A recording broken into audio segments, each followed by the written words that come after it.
తయారవుతూ ఉన్నాము. బాబా చెప్పినట్టు మన అదృష్టం మనకి తెలీదు. ఆయన గురించి మనము ప్రతిరోజు చదువుకునే అవకాశాన్ని మనకి బాబా ఇస్తున్నారు. అది అలానే మనకి కంటిన్యూ చేయాలని, మనం ఇంకా ఇంకా బాబా గురించి తెలుసుకోవాలని ఆయన్ని కోరుకుంటూ అందుకు సహకరించమని, సహాయం చేయమని బాబాని అడుగుదాము. దాంతో జై బాబా చెప్పుకుంటూ ఈ కార్యక్రమం మొదలు పెడదాం. Perceive him in every moment అంటే ప్రతి క్షణం కూడా మనం నోటీస్ చేయాలి. తర్వాత బాబాని చూడాలి అనేది ఈరోజు టాపిక్. నేనక్కడ ట్రస్ట్‌గా అంటే మనకి రుస్తం ఫలహాతి మాట్లాడుతున్నారు. నేనక్కడ ట్రస్ట్ కాంపౌండ్‌లో ఉన్నప్పుడు రెసిడెంట్‌గా ఉండేవాడిని. అంటే అక్కడే నివసించేవాడిని. నాకు ఎక్కువగా ఈ రుచితో కలిగే భాగ్యము కలిసి మాట్లాడే భాగ్యం ఉండేది. ఆహ్, ఎందుకనంటే ఈ రుచి తరచూ ఆఫీస్‌కి ప్రతిరోజు మంగళవారం, గురువారం నాకు గుర్తుందండి. ఆఫీస్‌కి ట్రస్ట్ వర్క్ మీద అక్కడ రావడము. మణి, బాలనాథు, ఈరిచ్ ముగ్గురు వచ్చేవాళ్ళు.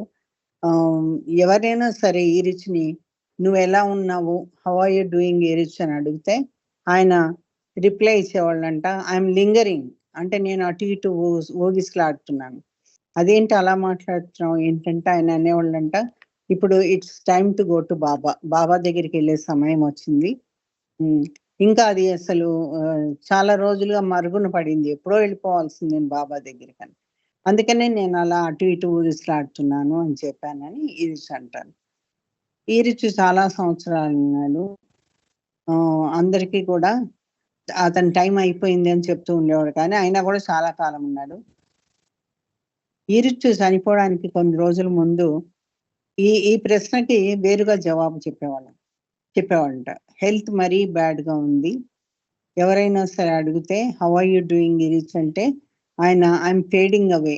నేను అలా మసకబారిపోతున్నాను అని ఫేడ్ అవ్వడం మనకు తెలుసు కదా చీరలన్నీ. ఐయామ్ ఫేడింగ్ అవే అని అనేవాళ్ళంట. ఎందుకని అలా చెప్తున్నావు అనంటే ఆయన ఏం చెప్పేవాళ్ళంటే ఇక ఈరిచ్‌కి సంబంధించింది ఏమీ లేదు నా దగ్గర. Eric has faded away almost completely. It's he who sustains this body. అంటే ఈరిచ్‌కి సంబంధించినవి ఏమీ లేవు. ఆయన వల్లనే ఈ బాడీ అనేది ఇంకా నిలుస్తుంది. లేకపోతే అసలు ఈరిచ్ అనేవాడే లేడని. ఒక సందర్భంలో ఒక రెసిడెంట్ అడుగుతాడు ఈరిచ్‌ని. ఈరిచ్ నీకు చావంటే భయముందా? ఈరిచ్ చాలా ఆశ్చర్యంగా చూసి అదేం ప్రశ్న అన్నట్లుగా చూసి అందరికీ అక్కడ ఉండే రెసిడెంట్స్ అందరికీ కూడా తెలుసు ఈరిచ్ చావు కోసం ఎదురు చూస్తున్నాడు. అయితే అతను నవ్వుతూ ఇట్లా అని అది కాదు ఈరిచ్ ఇలా అని భుజాలు ఎగరేసి ఏమంటాడంటే నాకెందుకు భయం, నాకు బాబా దగ్గరికి వెళ్తున్నానని చాలా హ్యాపీగా ఫీల్ అవ్వాలి. మా బాబాతో కలుస్తాను నేను. అది యూనియన్ విత్ మై బిలవెడ్. అందుకని నాకేం భయం లేదని.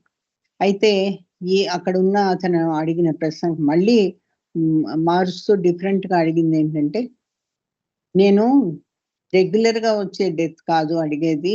అంటే మా ఒంట్లో బాలేక వచ్చే డెత్ కాదు నేను అడిగేది. ఇల్‌నెస్ మూలంగా అనారోగ్యం వల్ల వచ్చే ఇది కాదు నేను అడిగేది. నేనేం అడుగుతున్నానంటే, ఎవరైనా చాకు పట్టుకొని నీ దగ్గరకొచ్చి అది నీకు చూపించి నిన్ను పొడుస్తాను అన్నప్పుడు నీ రియాక్షన్ ఏంటి? నువ్వు అప్పుడు భయపడతావా? ఈరిచ్ కొన్ని క్షణాలు సైలెంట్‌గా ఉండి తర్వాత ఇంకొంచెంసేపు సైలెంట్‌గా ఉండి ఆయనేమన్నారంటే సిట్యుయేషన్‌ని ఊహించుకుంటూ చెప్తున్నాడు ఈరిచ్. నెమ్మదిగా తర్వాత ఏం చెప్పాడంటే, అది డిఫికల్ట్ ఈ క్వెషన్‌కి ఆన్సర్ చెప్పడం. ఎందుకంటే నాది ఎప్పుడూ నాకు అలాంటి సిట్యుయేషన్ రాలేదు. అలాంటి పరిస్థితి రాలేదు. అయితే నేను గెస్ చేస్తదేంటంటే మైండ్, బాడీ ఇవన్నీ కూడా నేచురల్‌గా రియాక్ట్ అయ్యే మన బాడీలో ఉన్నటువంటి పార్ట్స్. అట్లా సడెన్‌గా ఎవరైనా వచ్చి నిన్ను చంపుతాను అంటే ఒక రియాక్షన్ అయితే డెఫినెట్‌లీ ఉంటుంది. నేనెప్పుడు చెప్పినట్టుగా ఆహ్, బాబాని గుర్తుపెట్టుకోవడము, బాబానే మనలో ఉంచుకోవడం వల్ల ఈ రియాక్షన్ మైండ్ అండ్ బాడీది ఉండేది. ఇట్లాంటివన్నీ కూడా చాలా చిన్నవిగా అనిపిస్తాయి. అంటే బాబా జ్ఞాపకం మనకున్నట్లయితే, బాబానే మనము మన మనసులో పెట్టుకున్నట్టే. అయితే ఇదంతా కూడా దీనికి కారణం ఏంటంటే, మనము ఏ విధంగా ఫోకస్ అయ్యున్నాము బాబా మీద అనేది చాలా ముఖ్యం. ఆ రోజు యాక్టివిటీస్‌లో బాబాని ఎంతవరకు గుర్తుపెట్టుకున్నాం అనేది ముఖ్యం. బాబాని ప్రతి క్షణము మనము తలుచుకుంటూ గుర్తుపెట్టుకున్నట్టయితే, ప్రతి ప్రతి నిమిషము కూడా ఏది కూడా మనకి ఎఫెక్ట్ అవ్వదు. కానివ్వరు బాబా. హ్మ్. కాబట్టి ప్రతి వాళ్ళు కూడా భగవంతుడిని చూడడము, భగవంతుడంటే మనకి బాబా. బాబాని చూడడము, బాబాని అనుక్షణము మనలో ఉన్న బాబాని నోటీస్ చేయడము చేస్తే, మన్ని ఏ విధమైన బాధలు, ఏ విధమైన భయాలు మనకి ఉండవు అనేది ఈరోజు చెప్పిన విషయం. ఇంకోటేంటంటే పీటర్ అండ్ జీసస్. అదక్కడితో అయిపోయిందండి. పీటర్ అండ్ జీసస్ అంటే పీటరు, జీసస్ వీళ్ళిద్దరి మధ్యన ఏం జరిగిందో చూద్దాం. ఈ స్టోరీ ఎప్పుడు కూడా మన్సారికి చాలా ఇష్టమైంది. Favourite story. మన్సారి అంటే మనందరికీ తెలుసు. అక్కడ బాబా టోమ్ దగ్గర పైనే ఉన్నారావిడ.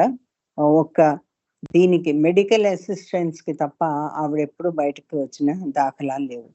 అయితే అప్పుడే ఇది దాటేవాళ్ళు. ఏది సమాధి కిందకి. ఆ పట్టాలు దాటి ఎళ్ళేవాళ్ళు. అదర్‌వైజ్ ఆవిడ పైనే ఉన్నారు. అయితే ఈవిడెప్పుడు వచ్చిన పిల్గ్రిమ్స్ తోటి ఈ స్టోరీ తను చెప్తూ ఉండేవాళ్ళు. ఒకతను పీటర్ అని ఉన్నాడు. చాలా సింపుల్ వ్యక్తి. చాలా సింపుల్ మనిషి.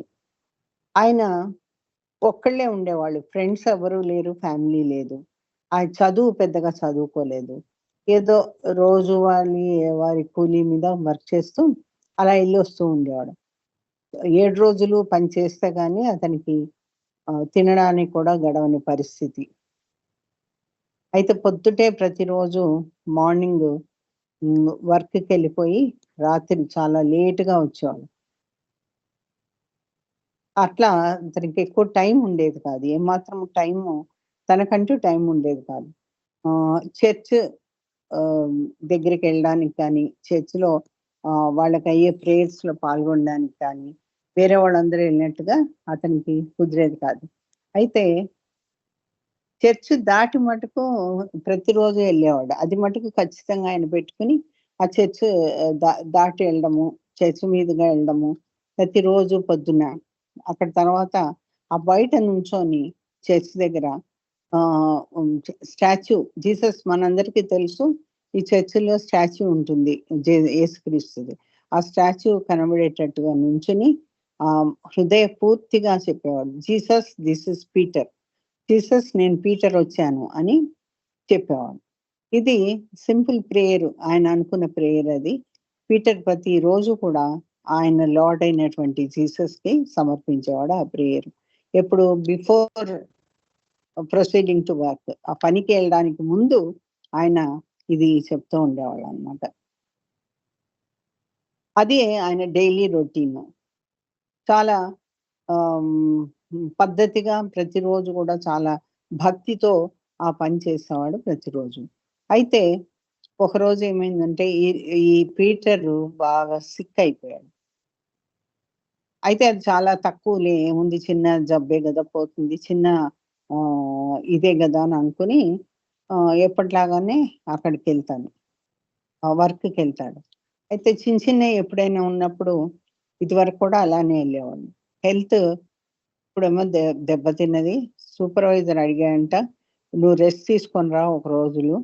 ఆహ్, ఒక రోజైనా రెస్ట్ తీసుకొని రమ్మంటే" పీటర్ ఇంటికొచ్చేసి ఆహ్, దానివల్ల ఆహ్, ఆహ్, రుగ్మత వల్ల తర్వాత ఓల్డ్ ఏజ్ ఉండడం మూలంగా ఆయన్ని ఆయన చూసుకునే పరిస్థితి లేదు. ఇంకా తోడెవరు లేరు సహాయం చేయడానికి.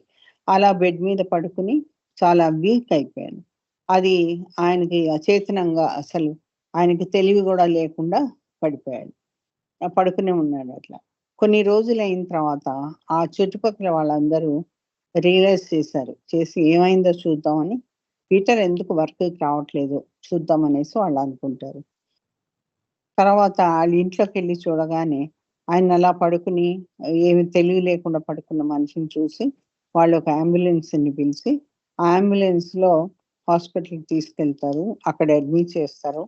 ఈ ఇంటెన్సివ్ కేర్ యూనిట్‌లో ఐసీయూలో అడ్మిట్ చేస్తారు. సీరియస్ కండిషన్‌లో ఉంటాడు పీటర్. డాక్టర్లు పీటర్‌కి ఛాన్స్ లేదు. బ్రతికే ఛాన్స్ చాలా తక్కువగా ఉంది అని చెప్పడం జరుగుతుంది. అతను పీటరు చాలా స్లిమ్‌గా కూడా ఉండేవాడు. వాళ్ళు ఎంతో ప్రయత్నించారు ఆయన్ని బ్రతికించడానికి. కానీ అది కుదరలేదు. పీటరు మళ్ళీ హ్మ్. అతనికి తెలివంటూ వచ్చింది. కానీ బ్రతికే హోప్ లేదు. పీటర్ రియలైజెస్ అంటే ఇది ఎండ్ నాకింక వచ్చేసింది అని బాబాని అదే సారీ జీసస్‌ని గుర్తుపెట్టుకుంటూ ఉన్నాడు. ప్రతిరోజు మార్నింగు ఎలా అయితే గుర్తుపెట్టుకునేవాడో అలా వర్క్‌కెళ్ళే ముందు గుర్తుపెట్టుకునేవాడు కదా! అలా గుర్తుపెట్టుకునే ఉండేవాడు. అది అది ఆయన జీవితంలో ప్రతిరోజు జరిగే ఆ సంఘటన మట్టుకు చాలా ఇంపార్టెంట్ అది. అదొక్క మెమరీనే ఆయనకి ఎప్పుడు కూడా గుర్తుండేది. అయితే అతను చాలా సాడ్‌గా ఫీల్ అయ్యి మిస్ అయినందుకు గాను ఒక్క నిమిషం అండి. అయ్యో! నేనది వెళ్ళలేకపోతున్నానే, బాధపడుతున్నాను అనుకునేవాడు చివరి రోజుల్లో.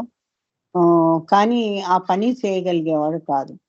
పీటర్ అలా చనిపోతే ఉంటే ఆయనకి ఎవరో పిలిసినట్టుగా వినబడతది. పీటర్ కళ్ళు తెరిచి చూస్తాడు. చాలా అతి కష్టం మీద కళ్ళు తెరిచి చూస్తే ఆయనకి ఆ కనబడే దృశ్యము అంత క్లియర్‌గా లేకుండా మసకబారినట్టు ఉండేది. ఎవరొచ్చింది? ఏంటి? ఏం మాట్లాడుతున్నారు? అది అతనికి తెలియట్లేదు. ఆ ఎవరో తన ముందు నుంచున్నారు బెడ్‌కి పక్కన. చాలా వెలుగుతోటున్నారు. చాలా ఆహ్, మ మ మెరుపుతోటున్నట్టు. చుట్టూ కూడా చాలా వెలుతురున్నట్లు కనిపించింది. అది. పీటర్ ఫేస్ అది గుర్తుపట్టాడు పీటర్. ఎవరొచ్చింది అని గుర్తుపట్టి ఆయన ఫేస్‌లో చక్కటి కళ వచ్చి నవ్వొచ్చింది. సంతోషం కనిపించింది. వచ్చింది ఎవరు అనేది తెలుసుకునేటప్పటికి మాటలు వినపడ్డాయి. రోజు అతనేమనేవాడు Jesus this is Peter. Jesus నేను పీటర్ వచ్చాను. ఈసారి అది ఉల్టా తిరిగింది. Peter this is Jesus. వచ్చింది జీసస్ క్రైస్ట్. ఆయన అంటున్నారు కదా! పీటర్ ఇది జీసస్. ఆహ్, అటువంటి హ్మ్, చాలా నిదానమైన చూపుతో చూడడం జరిగింది. ఆహ్, ఎవరు ఈ జీసస్. ఇతను పీటర్. ఆ పీటర్ నవ్వుతోటి చాలా నిదానంగా ఏ విధమైన ఫీలింగ్స్ లేని మొహం అలానే ఉంది. చక్కటి సంతోషంగా ఉన్న ఫేస్ అది. అతను చివరికి తన తనువు చాలించాడు. మనసారి కన్క్లూడ్ చేసేది అంటే దీన్ని ముగింపు చేస్తూ ఏమైందంటే భగవంతుడు ఎక్కడ మనకి భగవంతుని విషయంలో మాటలనేవి ఏమాత్రము లెక్కలేదు. మన ఫీలింగ్ ప్రేమతో మనకెట్లా ఫీలింగ్ ఉందో, ప్రేమతో ప్రభువు పట్ల ఎలాంటి ఫీలింగ్ ఉందో, అదే మనము మన మనసులో ఉంచుకోవాలి.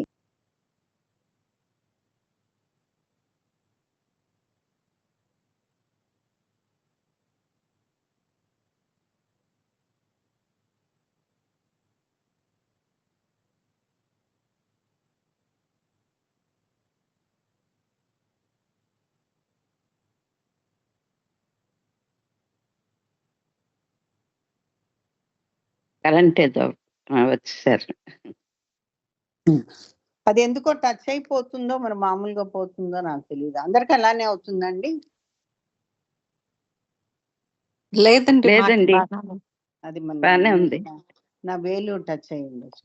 అయితే ఇంకొక స్టోరీ ఇదే స్టోరీ ఇంకో విధంగా కొద్దిగా తేడాతోటి బాలనాథ్ గారు చెప్తారు. అదేంటంటే 'పీటర్ అండ్ జీసస్ పార్ట్ 2' అని ఇచ్చారు ఇక్కడ. బాలనాథ్ ఫేవరెట్ స్టోరీస్‌లో ఇదొక స్టోరీ. పీటరు, జీసస్ మధ్యన జరిగింది. కొంచెం తేడాతోటి ఉందని చెప్తున్నారు ఇక్కడ.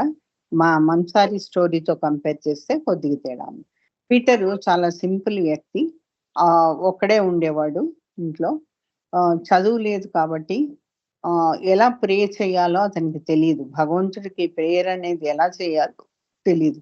కానీ ప్రతిరోజు వర్క్‌కి వెళ్ళేటప్పుడు చర్చ్ బయట నుంచొని స్టాచ్యూ క్రైస్ట్ స్టాచ్యూని చూసి అతను ఏమనేవాడంటే, Jesus I am Peter and I love you.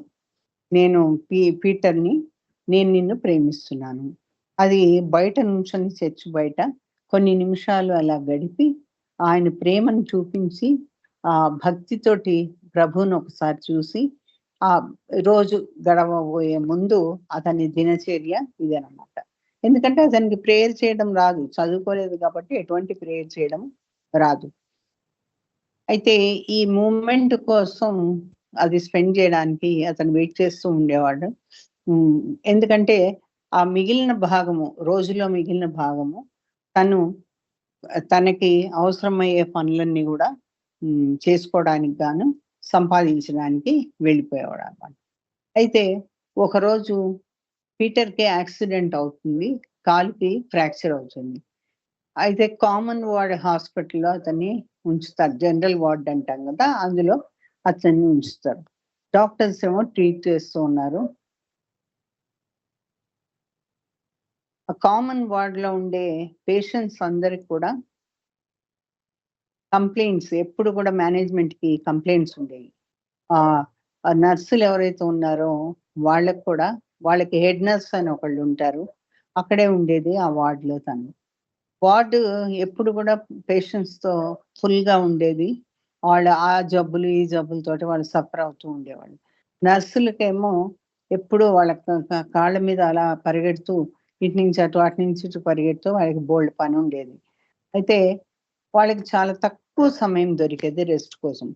Peter admit అయినప్పుడు వార్డ్‌లో నర్సులకి ఏదో ఒక రకమైనటువంటి అట్రాక్షన్ కనబడింది.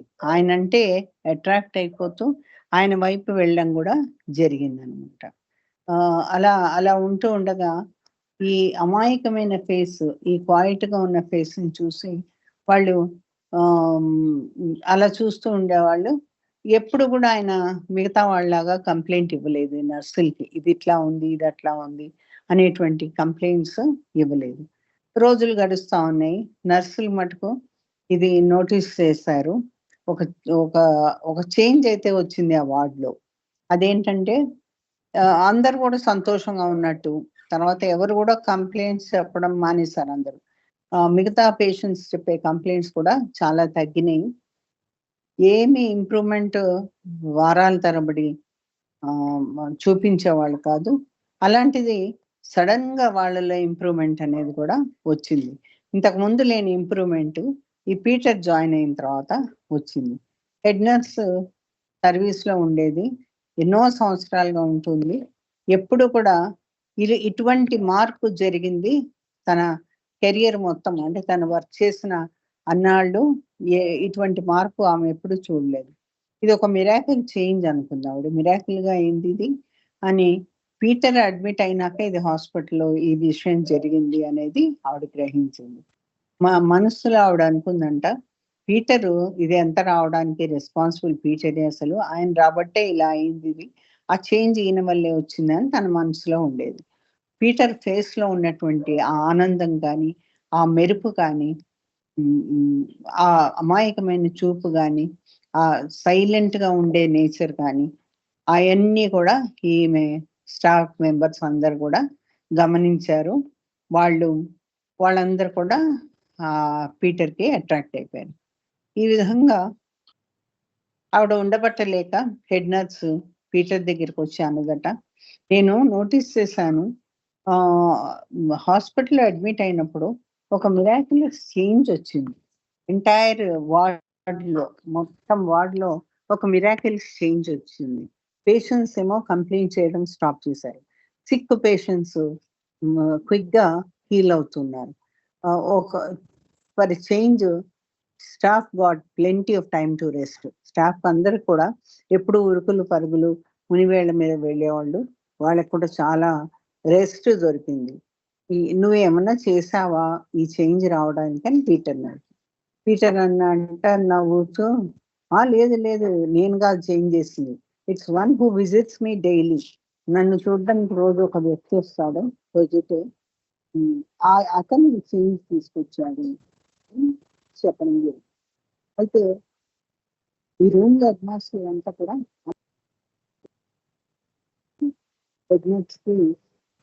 టీచర్కి ఎవరి రిలేటివ్స్ లేరు, ఫ్రెండ్స్ లేరు అని తెలుసు.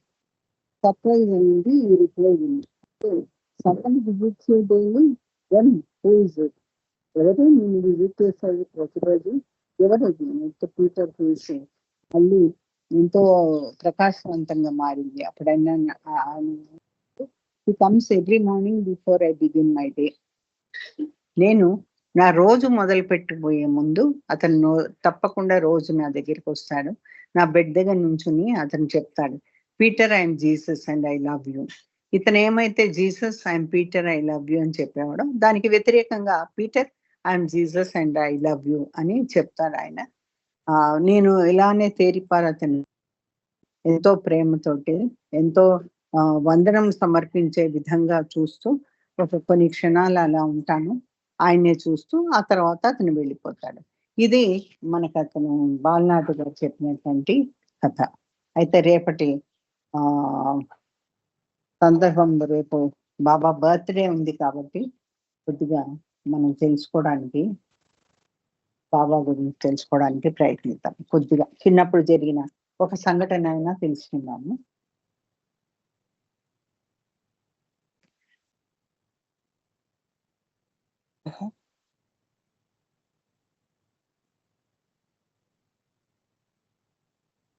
ఒక్క నిమిషం అండి.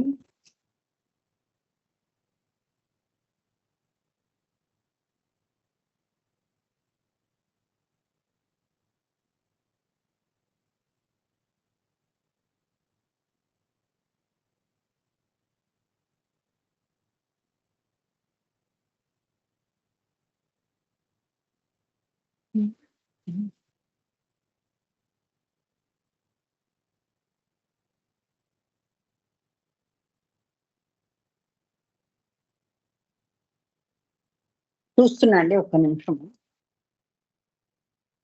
అయితే బాబా చిన్ననాటి సంఘటనలు చెప్పుకోవాలంటే వాళ్ళమ్మ బాబాని, తనకి కోపం వచ్చి బాగా వాళ్ళమ్మ బాబాని ఒక తాడుతో కట్టేస్తుంది అనమాట.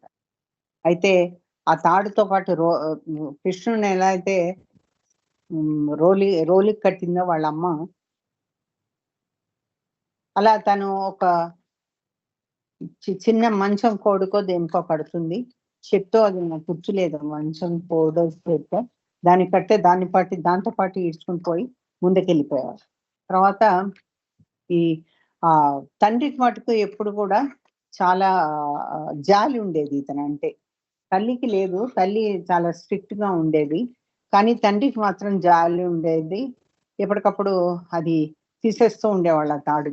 అలా ఇతను పరిగెత్తుకుంటూ వెళ్ళేవాళ్ళు అనమాట. బయటకు వెళ్ళిపోయేవాడు బాబా. తర్వాత బాబా గర్భంలో ఉన్నప్పుడు వాళ్ళ అమ్మకు కళ వస్తుంది. ఆ కళ్ళలో ఏంటంటే పెద్ద జన సమూహం ఉన్నట్లు, అదంతా కూడా వాళ్ళందరూ తన చుట్టూ అది పోగైనట్టుగా అట్లా ఉంటుంది. అయితే అది చూసి వాళ్ళ అమ్మ పుట్టబోయేవాడు చాలా మహానుభావుడు అవుతాడు అనే విషయం తెలుస్తుంది. తెలుసుకుని తను చాలా ఆనందిస్తుంది. ఇంకోసారి బావిలో, అక్కడ ఇంట్లో బాబా వాళ్ళ ఇంట్లో ఉన్న బావిలోంచి దేవదూత ఒక ఆవిడ వచ్చి, నీ బాబుని నా ప్రసవం అయిన తర్వాత ఇది నీ బాబుని నాకు ఇచ్చేసాయి అని చెప్తే, అమ్మో నేను ఇవ్వనని అక్కడి నుంచి వెళ్ళిపోతుంది. ఆ బావి ఇప్పటికి కూడా ఉంది. అయితే దానికి ఈ జాలి వేసి ఉంచారు ఆ బావికి. అదొక సంఘటన. తర్వాత బాబా పేరుకి సంబంధించిన ఒక విషయం తెలుసుకున్నాము. ఇంకొకటి ఏంటంటే మళ్ళీ రేపు వీలుంటే అది చూద్దాం, రేపు ఉండకపోవచ్చు చూద్దాం. ఎవరైతే బాబాని ఇంట్లో చూడడానికి వచ్చేవాళ్ళో ఆ పసిబాలుని చూసి వాళ్ళు చాలా తృప్తిగా వెళ్ళిపోయేవాళ్ళంట. అయితే ఆ బాలునికి తగినంతగా ఒక మంచి పేరు తల్లిదండ్రులు పెట్టవలసి వచ్చింది. బాబా తండ్రి మటుకు మొదటి నుంచి బాబాని గమనిస్తూ ఉన్నాడు. బాబా అంటే చాలా ఇష్టం ఉండేది. తల్లి మటుకు చాలా స్ట్రిక్ట్ గా ఉండి నా కొడుకు అని తను నా అనే ఫీలింగ్ తో ఉండేది. అయితే వీళ్ళు ఒక మంచి పేరు పెడదామని అనుకున్నారు. అయితే ఒక పేరు పర్షియా భాషకు సంబంధించింది వారు ఎంపిక చేస్తారు. ఆ పేరు మెహర్వాన్ కాదు, మెహర్వాన్. మెర్వాన్ అనే పదం నుంచి మెహర్ అనే పదం నుంచి పుట్టింది మెర్వాన్. అంటే సూర్యుడు, తేజస్సు కలవాడు, లేదా లైట్, సన్ అనే అనే అర్థం వచ్చేటట్లు ఉంటుంది. పర్సానిఫైస్ లైట్ అంటే లైట్, వెలుగు అనే దాని అర్థం. జొరాస్ట్రియన్ క్యాలెండర్ ప్రకారం ఇవ్వబడింది. తల్లిదండ్రులు, బంధువులు ఎప్పుడు చాలా ఆప్యాయంగా బాబాని మెరోగ్ అని పిలిచేవారు. షిరిన్మయి మెరోగ్ని ఎంతగానో ప్రేమించేది. అతనే తన మొదటి సంతానంగా భావించేది. నిజానికి బాబా రెండవ సంతానం. అన్నగారు జంషెడ్ అన్నగారి పేరు. అయితే ఆ తల్లి కొడుకుల అనుబంధం చాలా బలంగా ఉండేది. ఆ బాలుని రాకతో షిరీన్, షేర్యాజుల జీవితం ఎంతో ఆనందంగా గడిచేది. అయితే షిరీన్ తండ్రి అయిన దొరాబ్జీకి బాబా తల్లిదండ్రుల పెళ్లి ఇష్టం లేక, తల్లిదండ్రులు పెళ్లి చేసుకోవడం ఇష్టం లేక షేర్యాజీని వాళ్ళ ఇంట్లోకి అడుగు పెట్టనిచ్చేవారు కాదు. షేర్యా అంటే బాబా తండ్రిని వాళ్ళ ఇంట్లో ఆయన అడుగు పెట్టనిచ్చేవాడు కాదు. అంటే మెర్వాన్ తాతగారు. నెమ్మదిగా దొరాబ్జీ చిన్న బాలుని చూడడానికి ప్రతిరోజు వాళ్ళ ఇంటికి వెళ్తూ ఉండేవాడంట. వాళ్ళ పెళ్ళైన తర్వాత ఇదే దొరాబ్జీ వాళ్ళ ఇంటికి వెళ్ళడం మొదటిసారి. కేవలం చిన్న బాలుని చూడడానికి వెళ్తూ ఉండేది. ఆ లేత తామర పువ్వు లాంటి ముఖాన్ని చూడడానికి బాబా ముఖ వర్చస్సు అంత అందంగా ఉండేదట. రాను రాను అతను కొన్ని నెలల తర్వాత ఆయన అల్లుడైన షెరియాజీని ప్రేమతో ఆప్యాయంగా గౌరవించేవాడు. అయితే ఆయన మాత్రం 11 సంవత్సరాల తర్వాత అల్లుడితో మాట్లాడడం జరిగింది. మరి మన బుల్లి మెర్వాన్ సామాన్యమైన వాడా కాదు కదా. మనందరికీ తెలుసు బాబా ఎంత గొప్ప వ్యక్తో. బాబా కుటుంబం ఒక చిన్న ఇంట్లో ఉంటూ ఉండేది. అది పూనాలోనే ఒక వీధి. ఆ ఇంటి పేరు బోప్లా హౌస్. బోప్లా ఇల్లు అంటే పంకిన్ హౌస్, గుమ్మడికాయ అన్నమాట. వాళ్ళ ఇంటి ముందు గుమ్మడికాయ అంత ఒక రాయి గుమ్మడికాయ షేప్ లో ఉండేది. గుమ్మడికాయ ఇల్లు అని దాని అర్థం. ఆ ఇల్లు దస్తూర్ మెహర్ రోడ్ లో ఉన్న బటర్ మొహెల్లాలో స్ట్రీట్ లో వీధిలో ఉండేది. ఆ ఇంటికి గుమ్మడికాయ ఇల్లు అని పేరు ఎందుకు వచ్చిందంటే, ఆ ఇంటి గుమ్మానికి ఒక పక్క పెద్ద గుమ్మడికాయ ఆకారంలో ఉన్న రాయి ఉండేది. ఉన్నటి ఆకారంలో ఉన్న పెద్ద రాయి ఉండేది. ఆ వీధి పేరే ఇప్పుడు మెహర్ వీధి. ఎప్పుడైతే వాళ్ళ కుటుంబం పెద్దదైందో వాళ్ళు దాని ఎదురుగుండా ఇంకొక ఇల్లు బావితో ఉన్నది కొన్నారు. మొదట్లో ఆ ఇంటికి బావి ఇల్లు అని పిలిచేవారు. ఇప్పుడు అదే బాబా హౌస్ గా పిలువబడుతుంది. మన యాత్రలో మనం ఎప్పుడైనా పూనా వెళ్ళినప్పుడు ఇది తప్పకుండా చూడవలసిన ఇల్లు. ఒకసారి తప్పకుండా అందరి వీలుని బట్టి దర్శించవలసింది. జై బాబా అండి. అవతార్ మెహర్ బాబా జై. మరొక సందర్భంలో ఇలాంటి విషయాలు ఇంకా తెలుసుకోవడానికి మనం ప్రయత్నిస్తాం. జై బాబా. అవతార్ మెహర్ బాబాకి జై. జై బాబా అని జ్యోతి గారు. జై బాబా అండి. జై బాబా అండి ఉమారాణి గారు. చాలా చక్కటి విషయాలన్నీ మాకు అంటే కొంతమందికి తెలిసి ఉండొచ్చు, తెలిసినా కూడా మళ్ళా మనకి అంటే మనం మళ్ళా వాటిని పునశ్చరణ చేసుకోవడానికి చక్కగా అన్ని విషయాలు చెప్పారు. రేపు ఎలాగ బాబా జన్మదినం కనుక తాజాగా మళ్ళా చేసుకున్నాం మనం ఆ స్మృతులన్నిటినీ కూడా. తర్వాత బుక్ రీడింగ్ కూడా చాలా చక్కగా చేసి చెప్పారు. మీకు అనేక ధన్యవాదాలండి. ఇప్పుడు టైం అవుతుంది కనుక రేపు కూడా వస్తారు కదండి ఉమారాణి గారు? వచ్చేస్తానండి. 3 వంతులు ఉంటాను. నేను లేట్ అయ్యేటట్టుంటే మీకు మెసేజ్ పెట్టేస్తాను. అలాగేనండి. జై బాబా. ఇప్పుడు టైం అవుతుంది కాబట్టి అరుణ గారు బాబాకి హారతి ఇవ్వవలసిందిగా కోరుతున్నానండి. జై బాబా అండి అరుణ గారు.